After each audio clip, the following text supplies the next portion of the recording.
Marry within 14 days, or lose Blackthorn Hall forever. Julian Ravenshade's voice was flat as he stared at the letter, the paper trembling slightly between his fingers. He stood in the shadowed study of his ancestral estate, lit only by the flickering fire and the pale grey light bleeding in from the storm-frosted windows. He turned away from the hearth, the pressure of centuries of nobility pressing on his shoulders. This was no idle threat from the crown. It was law. In 2 weeks the estate would be seized, and everything his father had built, no matter how flawed, would be gone. Julian exhaled, slow and controlled. He had known this day was coming. Still, he'd hoped something might intervene. Anything but this. Aunt Isadora stepped into the room, her cane tapping once against the wooden floor. Her voice was crisp, too amused. So, what will it be, Julian? One of the Montrose daughters? That simpering redhead from Bath? He didn't turn to her. I refuse to be paraded like a prize bull before debutantes who can't spell the word Duchess. Then perhaps you marry beneath your station. Pick someone no one will challenge. Someone with no ambition, no money, and no ability to manipulate you. He laughed once, bitterly. So a servant then? Or perhaps a chimney sweep? Perhaps someone like that would surprise you. Downstairs in the kitchens, Catherine Hale wiped flour from her arms, blinking away the sting of smoke and onion. Her hands were red from scrubbing pots in the frostbitten scullery, her sleeves damp. The cook barked orders, but she heard none of it. She focused on kneading the bread. Press, fold, turn. Her mother's recipe. Her mother who once sang as she baked, whose songs had long since fallen silent under a collapsed roof and a debt notice. "Don't cry," Catherine whispered to herself. "Not for heat, not for hunger." A hush fell over the kitchen as boots clicked across the stone floor. Julian Ravensshade. His coat was black, lined with fur, his presence cutting through the warmth of the ovens like a blade. Catherine did not raise her head until his voice came. "You're Hale." She looked up, startled. "Yes, Your Grace." His gaze lingered on her hands, the flower still clinging to her wrists. "How long have you worked here?" "Nearly 4 years." "Is this your only position? Your only source of income?" "Yes." "And you've no family to fall back on?" "No." He tilted his head. "Are you comfortable in your work? You're fed, I imagine, kept warm, paid modestly. It isn't much, but it's more than most girls of your station enjoy." "I make do." Julian's tone sharpened just slightly. "Well, if Blackthorn Hall is forfeited, I dare say the kitchens will close, the staff dismissed, yourself included. So you see, it isn't just me." He let the silence stretch. Then, "Casual. Too casual. I could offer you marriage. In name only, of course. You'd have a roof, your own room, enough coin to never worry about stew and scraps again." he studied her, as if appraising something on a ledger. "You'd lose your apron. You'd gain a title. You wouldn't be touched, if that's your concern, nor spoken to more than necessary. But you'd be safe, secure, unbothered." "And in exchange?" she asked. "I keep my estate, my inheritance, my reputation, the illusion of order. It's a good bargain. For both of us, really." A long pause stretched between them. Catherine's brows drew together, the faintest crease between them. "With all due respect, Your Grace, I have never been so confused in all my life.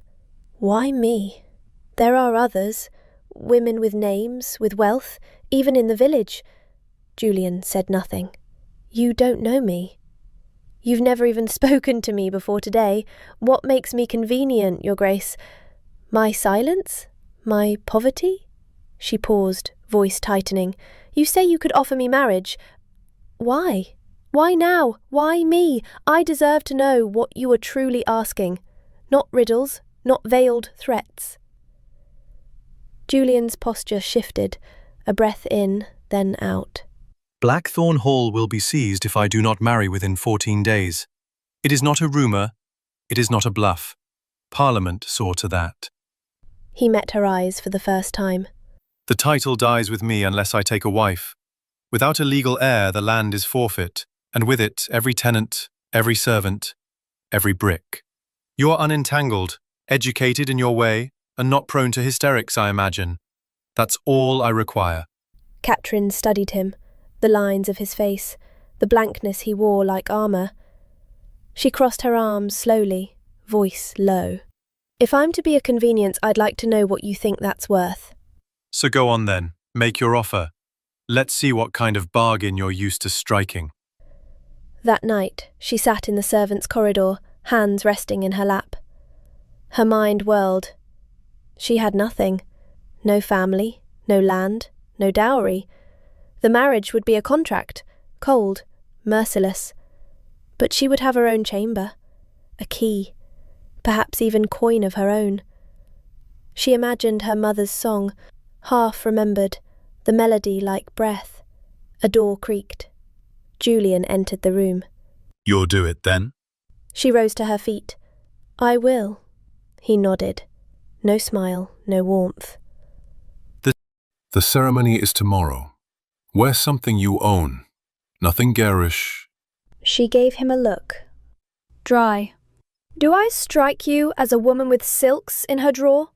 For a split second, he almost smiled. Almost. The chapel inside Blackthorn Hall was dim and narrow, stone stretching to an arched ceiling. Catherine wore a clean dress, the hem let down and restitched, her hair tied in a low knot. Julian stood beside her like a statue carved from old grief.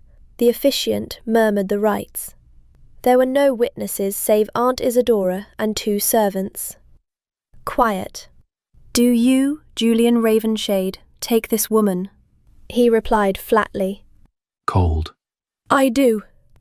When it was her turn, Catherine's voice did not waver. Calm. Steady. I do. As they stepped from the chapel, the household whispered. The kitchen maid, that's her? He must be desperate. A scandal it is. Catherine ignored them. She held her back straight. But when Julian walked ahead of her without a word, she let herself breathe. Just once. Her room was down the west hall. Warm for once. Candles lit. Her name newly carved on the door. She found the library by accident on the 3rd day. Hidden behind a corridor near the portrait gallery, she stood there, stunned at the thousands of books. A velvet chair beside the hearth. Dust still on the floor. It had been unused for years. She ran her fingers over the spines. A copy of Virgil's Aeneid caught her eye. In Latin. She traced the first line. Arma verumque cano. Julian entered. He looked different in the library. Younger somehow, less like a statue. Curiosity suits you. She looked up. Careful. You said I could read. He nodded. I did. I didn't say where. She closed the book slowly. Even. I like this room. It feels forgotten. Like me. He didn't reply. He looked at her hands. Lo, you read Latin?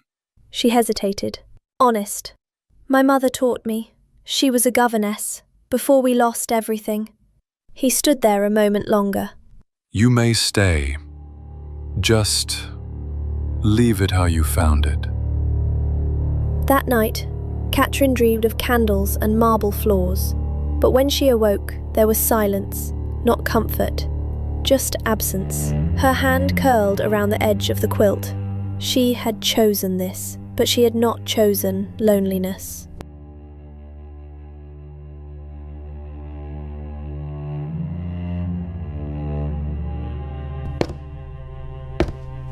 On the 6th night, she wandered the halls after supper. Blackthorn was silent, save for the wind against the shutters. She turned a corner near Julian's study, then stopped. Voices. Low, urgent. She leaned close to the wood. She can't know. Not yet. They already suspect you. Let them. I didn't kill her. I never laid a hand. You buried the truth, Julian. It won't stay buried. Catherine's blood went cold. She backed away, footsteps silent on the stone. In the dark, she wrapped her arms around herself, heart pounding. Buried the truth? Who? What had she stepped into?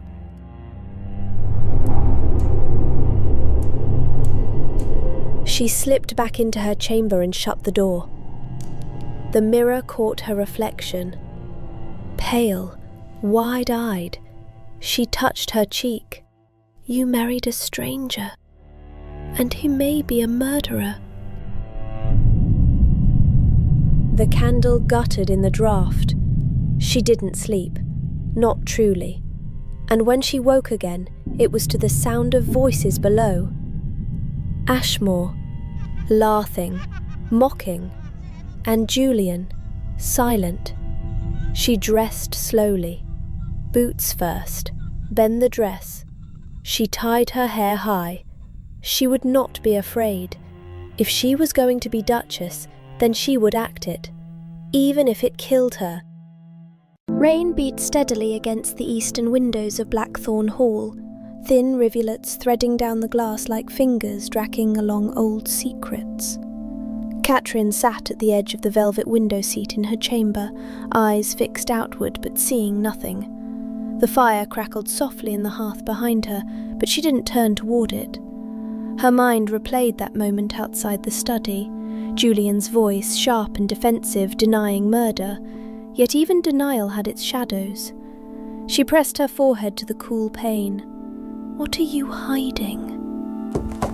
She heard them before she saw him. Julian stood in the doorway, his coat damp from the rain, his gloves tucked neatly in one hand.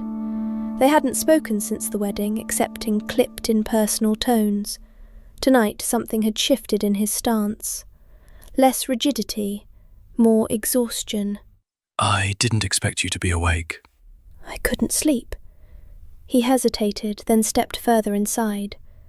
The scent of brandy clung faintly to his breath, not overwhelming but unmistakable, like something sharp beneath the surface. His eyes, usually so cold and steady, looked unfocused, a little too bright. She took a small step back, unsure whether to brace or retreat. He advanced, slowly, deliberately, until they stood nearly toe to toe. He tilted his head slightly, gaze skimming her features as if trying to decipher them. When you look at me, what do you see? Catherine blinked, caught off guard.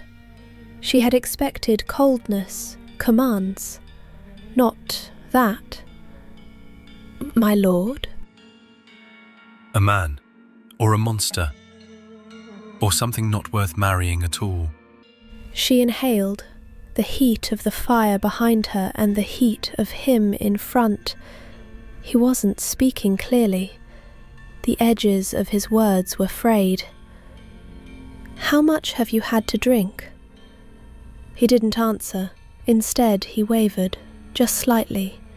Enough that instinct kicked in. She reached to steady him, hand catching his elbow. The moment her fingers touched him, he leaned in as if the world tilted. You shouldn't be up like this. Come, let's get you to your chamber. He nodded vaguely, let her lead, but halfway across the room his steps faltered. His weight collapsed heavily against her shoulder and she gasped under the sudden pressure. Julian, wait! But it was too late. He slumped into her, nearly dragging them both down. She turned with the fall, managing to lower him onto the nearest surface, the bed. He groaned softly, already half asleep, one arm across his stomach. His coat sagged from one shoulder, his eyes fluttered closed. He was passed out. Catherine stood over him, breath coming in short bursts. She looked to the door, then back to the bed. No servant would understand, and even if they did, the damage would be done. She knelt beside him, unfastened his coat, slid off his boots, pulled the blanket over his chest. His breathing deepened immediately. She watched his face in the flickering light, without the scowl, the hauteur, the distance. He looked almost boyish. The harsh lines of duty had melted into something young and unguarded. A lock of hair had fallen across his brow. She moved back toward the fire, tried sitting in the chair, but the cold crept through the cushions and into her bones. So finally, carefully, she climbed into the bed, not beside him, but at the very edge, back to him, wrapped tightly in the blanket. She stayed rigid, barely daring to breathe, and then, just as her eyes began to close, he moved. His arm brushed against her spine. Then again, slower, curling slightly as if drawn by warmth. A breath. His. Closer now. He murmured something too low to understand. Then his fingers brushed her cheek, clumsy, not deliberate, and his lips, warm, barely parted, grazed her jaw. A kiss, if it could be called that. She froze. Her heart hammered in her chest. He didn't stir again. The kiss was not repeated. He simply breathed, deep, steady, drunk. She turned carefully to look at him. In the dim light he looked peaceful, almost fragile. The Duke of Ravenshade, feared and silent, looked human. She studied him for long minutes, the curve of his mouth, the softness where his brow usually furrowed, the shadow of stubble along his jaw. He was, without question, handsome, devastatingly so, but it wasn't beauty that stole her breath. It was that somewhere, deep behind all that ice, there was warmth, not offered, but maybe, just maybe, waiting to be found. She lay back slowly, eyes wide open. It's just for the sake of his estate. She kept repeating it in her mind, but something inside her didn't quite believe it. She did not sleep for a long, long time. The morning light slanted through the mullioned windows, pale and gold across the chamber floor. Catherine stirred before the fire had gone cold. Her body ached, from lying in one position all night, pinned on the very edge of the bed like she was balancing on a wire. Behind her, she heard his steady breathing. Still asleep. She slipped out from beneath the covers with the delicacy of a thief. Her shift rustled. The floor was chilled beneath her bare feet. She stood at the edge of the bed and looked down at him, still sprawled across her pillow. Julian Ravenshade did not look like a dupe just now. He looked like a man, unshaven, one hand curled loosely against his stomach, the other slack at his side. His chest rose and fell in slow rhythm. In sleep, his face had softened, the lines of pride, judgment, superiority, all erased, and the way his mouth had brushed hers last night, a mere ghost of contact, had haunted her all night. She pressed her fingers to her own lips. They still tingled. "You're drunk," she murmured to the air, "and I am not a fool." He didn't stir. Catherine slipped on her shoes and made her way down to the kitchens, careful not to be seen. It was too early for most of the staff. She fetched a cloth damp with spring water, a tin of salt, and a ceramic cup of ginger tea, the kind cook swore could banish a hangover before it fully rooted in the skull. By the time she returned, the fire was burning again in the hearth, but the bed was empty. She froze in the doorway. For one absurd second, she thought he'd left, abandoned the chamber without a word, but then she heard water, the sound of sluicing, splashing, a basin. A screen shifted slightly in the corner. She took one step forward, and then stopped dead. He emerged from the small bathing alcove, the water closet that adjoined the room. He was rubbing his wet hair with a towel, shirtless, a pair of dark trousers slung low on his hips. His skin was pale where it hadn't seen sun, his shoulders broad. Scars ran faint along his ribs, not angry but old, a man's body marked by life. Catherine turned away so fast she nearly dropped the tray. Julian paused, towel still on his head. Have you never seen a man without a shirt before? Not like that. No. She kept her back to him, eyes locked on the cold hearthstones, cheeks burning. He let out a quiet huff, not quite a laugh. The fabric rustled behind her. "I brought something," she said quickly, still not turning. "For your head. You drank too much." Yes, I did. She dared a glance over her shoulder. He was buttoning his shirt now, slow and methodical, the muscles of his arms moving under the fabric like poetry. His face was less pale than expected. He hadn't shaved yet, and there was a sleepy scruff along his jaw. He looked maddeningly good. Catherine walked to the table and set down the tray. "I wasn't sure if you'd remember where you ended up," she said without meeting his eyes. Julian approached the tray. He looked down at the cup, the cloth, the salt. Something flickered in his expression. Not surprise. Something softer. Gratitude restrained. I remember. He picked up the cloth and pressed it to his temple with a sigh. She fidgeted with the folds of her gown. "I didn't intend to," she began. To pass out in your room? He supplied. She nodded. "Yes." I didn't intend to drink that much, he replied. but I suppose I did. Catherine tilted her head, looking at him fully now. "Why?" He paused. His hand dropped to his side. Then, softly, "Because last night I realized something. You see me." She blinked. "What do you mean?" He looked at her, truly looked. Not just her dress or her posture, but the centre of her. Others see a title, a name, a wallet. You saw a man too drunk to stand and put a blanket over him. "I didn't exactly have a choice." Still, you could have left. You didn't. She looked down at her hands. It didn't feel right to. A quiet hung between them. Julian sipped the tea, grimaced slightly at the ginger, but drank anyway. She cleared her throat. "You'll feel better in an hour. The salt and water will help," I'm sure it will. he said. You've a talent for mending things. Catherine raised an eyebrow. "Only things worth mending." That stopped him. His lips parted as if to answer, but no words came. She turned and began to gather the tray. Her heart felt loud in her chest. Every move echoed in her ears. Just before she reached the door, he said, Catherine, She stopped. I'm sorry. He said softly. If I overstepped. She hesitated. Then, Gently. You didn't. She didn't look back as she stepped into the corridor, but her pulse carried his name all the way to the stairs. 4 months had passed since the night she found Julian swaying in the doorway of her chamber, the scent of brandy heavy on his breath, his words slurred and quiet. That strange night, when he asked her what she saw when she looked at him, then collapsed into her arms, had become both a memory and a silence. From that moment, she hadn't laid proper eyes on him. He left at dawn, returned late. No words passed between them. Once she thought she had heard his footsteps pause outside her door, but when she looked, the corridor was empty. In the beginning, Catherine convinced herself it was convenience, that he was simply upholding the terms of their agreement.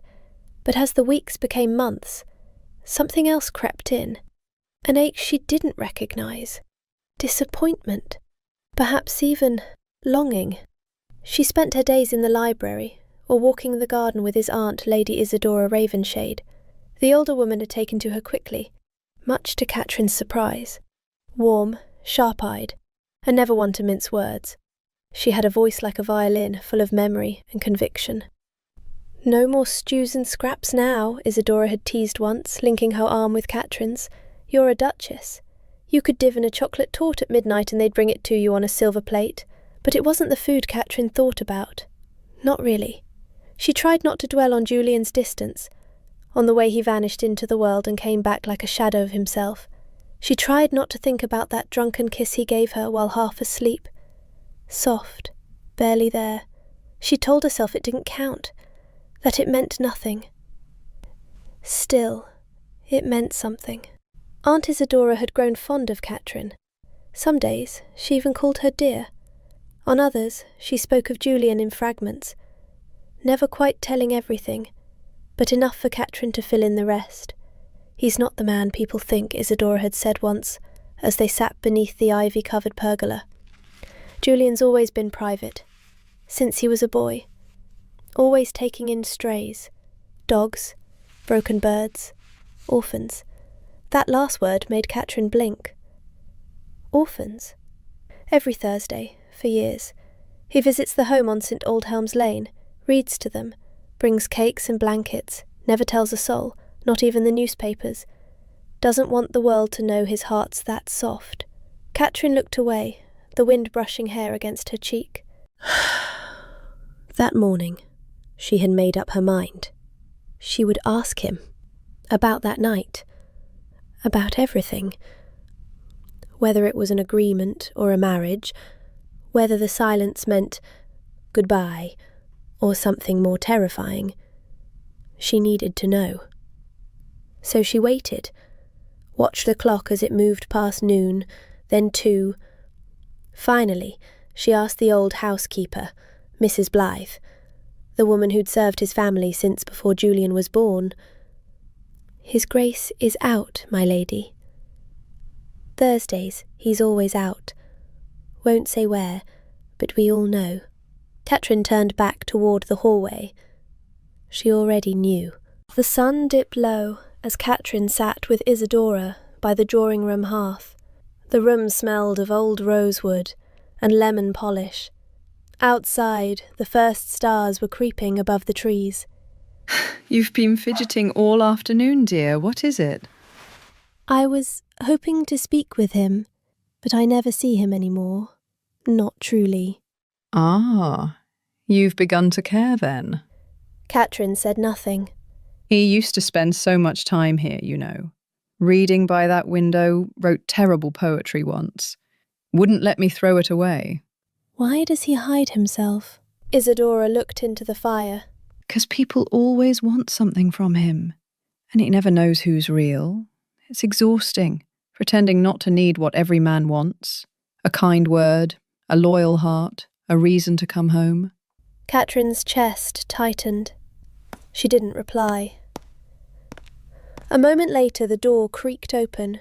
Julian entered, coat dusted with late sunlight, gloves tucked into his pocket. His hair was wind-blown. He looked tired, but not unhappy. He stopped when he saw them both seated. "Aunt." Is that how you greet your family now? He arched a brow, stepped forward and pressed a kiss to her cheek. And your wife? Is she not worth a greeting? Julian turned slowly to Catherine. Their eyes met. Something in his gaze softened. He stepped forward, bent slightly, and pressed the barest kiss to her cheek. "Good evening." Catherine's breath caught. She looked down, fingers curling around the edge of her gown, but before he could pull away, something shifted. Not in the air, but in him. As though her silence, her stillness, was a language he suddenly understood. He lingered. And then, almost without thinking, Julian leaned in again. This time he kissed her mouth, soft, full, and devastating in its quiet urgency. There was no audience now, no pretense, no bargain. The warmth of his hand lifted toward her face but didn't touch. His breath stirred the edge of her hair. She didn't move. Not because she was frozen, but because for the first time she didn't want to. And in that fragile second, the room fell away. The velvet curtains, the ticking clock, Isadora's presence across the hearth. It all blurred. All that remained were his lips and the ache between them, the ache of two people who had never asked for this, but were pulled by it anyway. The sound broke the stillness like a bell in a chapel. Isadora raised her teacup without looking up. Well, I shall take that as my cue to retire. Julian pulled back, but slowly, like surf withdrawing from the shore. Catherine didn't breathe, not right away. He glanced at her, almost searching, but said nothing, then turned and moved toward the windows. She stared down at her hands, the same hands that once scrubbed pots and cleaned ash from hearths, now trembling in her lap.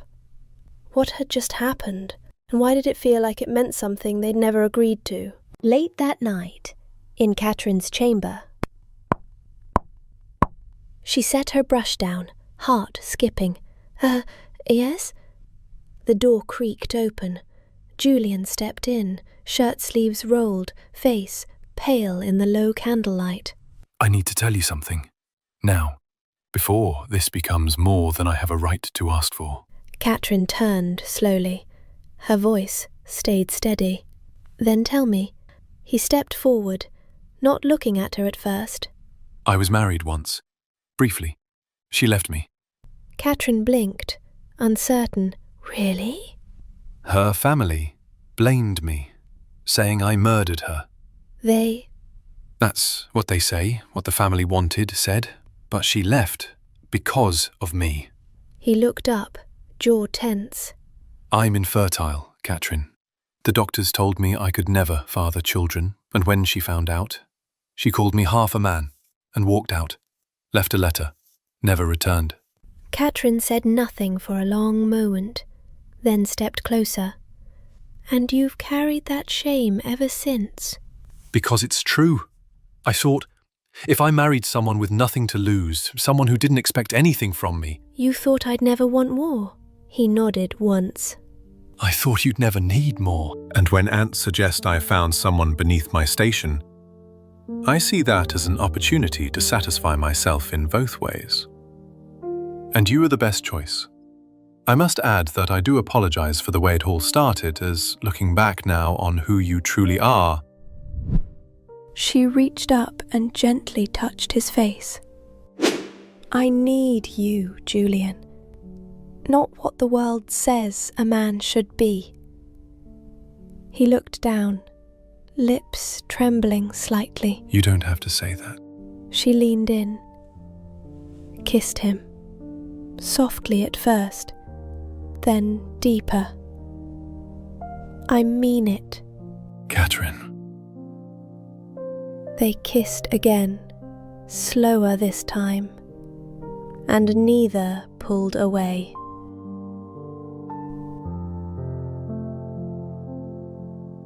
That night, he stayed. 3 months later, morning light in the breakfast room. I'm with child. Mrs. Bramble set the tea tray down, eyeing her knowingly. I knew it. Saw it in your face 3 days ago. Catherine stared at the letter from the physician. Lips parted. He told me he couldn't. It was impossible.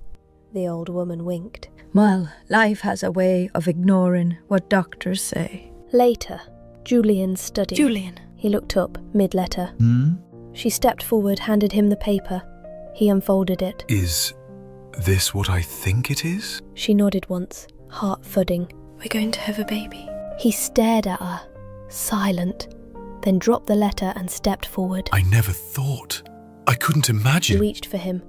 He pulled her in with both arms, pressing his forehead to her shoulder. Thank you for staying, for believing in me. He touched her belly with both hands as if in prayer. I wanted to be a father all my life. She smiled up at him, sunlight brushing across her face. Now you are.